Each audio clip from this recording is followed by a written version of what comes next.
Do you think people can get married without flirting in this day?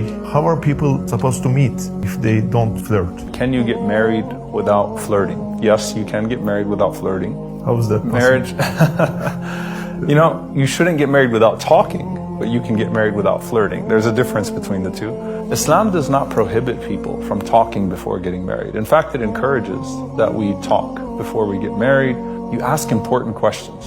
Your favorite color is not going to affect whether or not we have a good marriage, right? You ask important questions about deen, about character, about likes and dislikes, about priorities, about vision of a family, about, career. Those are questions that you want to ask. And you also see if your character lines up. Plus, I think the word flirting has multiple connotations. It can mean many things, right? You don't have to talk rough and just business-like, but at the same time, you can't transgress. You can't go past the things that Islam has barred. Why? Because look, if you go there, I'd say it's actually risky to be romantic before getting married. Why? Because when you do that, you lose your mind. At that point, you're not going to see any of the flaws of a person because you want that person to be perfect. Marriage is a decision that you want to make with your full senses. You want to make sure that you're thinking properly when you get married, right? And love is very blinding. Sometimes you get attracted to the idea of someone, and so you're not thinking properly about who that person really is. So in Islam, it's okay to talk before getting married, but the Prophet ﷺ prohibited khalwa, which is to be alone together.